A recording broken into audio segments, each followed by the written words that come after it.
Hello' and good morning everyone. মোৰ নতুন এটা ভ্লগলৈ আপোনালোক সকলোকে স্বাগতম জনাইছোঁ। মই বহু দিনৰ মূৰত ভ্লগ আপলোড কৰিছোঁ, আপোনালোকে চাই ভাল পাব বুলি মোৰ আশা থাকিল। আৰু সকলোকে প্ৰথমে মই শুভ জন্মাষ্টমী কৈছোঁ।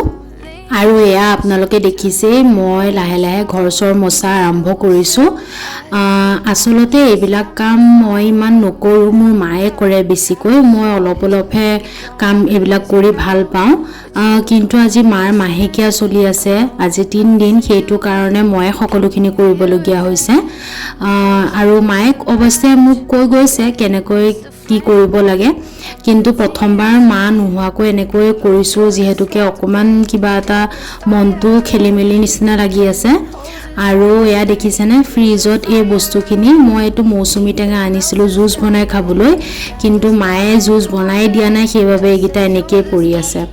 আৰু ভণ্টিও অকণ মোক হেল্প কৰিলে, কৰি পেলাই তাই নিজৰ যি কৰিবলগীয়া আছে তাই এইবিলাক কৰি আছে, গান গাই আছে। তাই আজি ভিডিঅ' এটা আপলোড দিব যিহেতুকে জন্মাষ্টমী বুলি।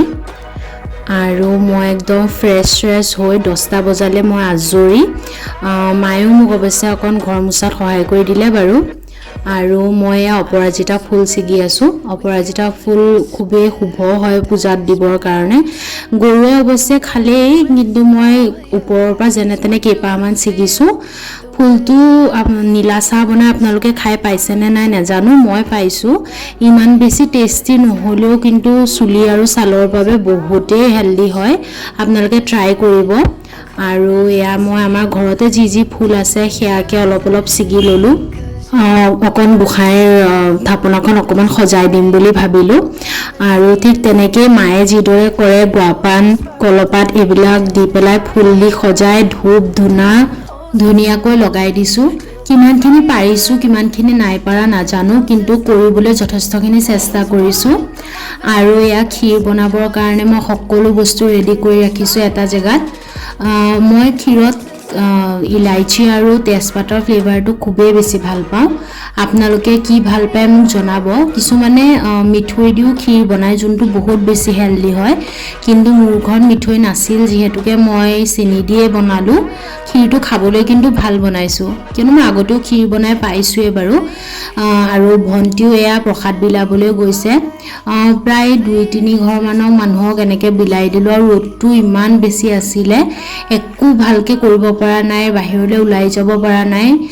আৰু এই গৰুকেইটাকো কল কেইটামান খুৱাই দিলোঁ। মায়ে কৈছিল আৰু এয়া আচলতে আমাৰ ঘৰৰ গৰু নহয়, এয়া আমাৰ আইতাহঁতৰ ঘৰৰ গৰু, কিন্তু সিহঁতেও আমাক গাখীৰ দিয়ে। আৰু নিজৰ ঘৰতে তেনেকৈ ঘৰৰ গাখীৰ খাবলৈ পালেতো ভালেই পেকেটৰ গাখীৰতকৈ। আৰু দুপৰীয়া কি বনাম কি নবনামকৈ ভাবিলোঁ কি তেল মৰা নেখাওঁ, আৰু যিহেতু আজি এনেও নিৰামিষেই খাম, সেইবাবে এনেকৈ আলু সনা আৰু ভাত, নেমু আৰু সিজোৱা দালি খালোঁ। বহুত দিনৰ মূৰত খাইছোঁ, সেইবাবে বহুত ভাল লাগিছে। মই অৱশ্যে এনেকৈ ডেইলি বেচিছত খাব নোৱাৰোঁ, কিন্তু কেতিয়াবা খাই খুব ভাল লাগে। আবেলি অকণমান সময় ৰেষ্ট লৈ অলপমান ফ্ৰেছ হৈ মেলি প্ৰায় 5:30মান বজাত মই এতিয়া টিউশ্যন ল'বলৈ যাবলৈ ওলাইছোঁ।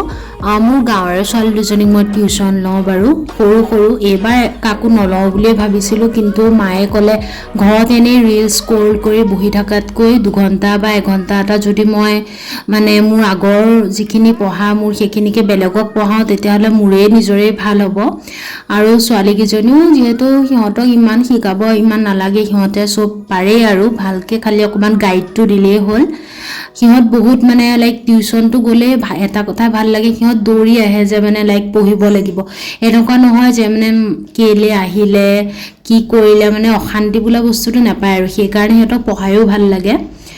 আৰু টিউশ্যনৰ পৰা আহি মেলি লৈ কি বনাম কি নবনামকৈ এনেধৰণে আলু, ভাতকেৰেলা, চয়াবিন, ৰহৰ দালি দি পেলাই এনেকুৱা চব্জি এখন বনালোঁ, তাতে বুট কেইটামানো দি দিছোঁ। এনেকৈ মই আজিৰ দিনটো পাৰ কৰিলোঁ। আপোনালোককো অলপ চলপ দেখুৱাবলৈ চেষ্টা কৰিলোঁ। আশা কৰিলোঁ আপোনালোকে ভাল পাব, আৰু আপোনালোকেও লাইক, কমেণ্ট আৰু শ্বেয়াৰ কৰিবলৈ নাপাহৰিব।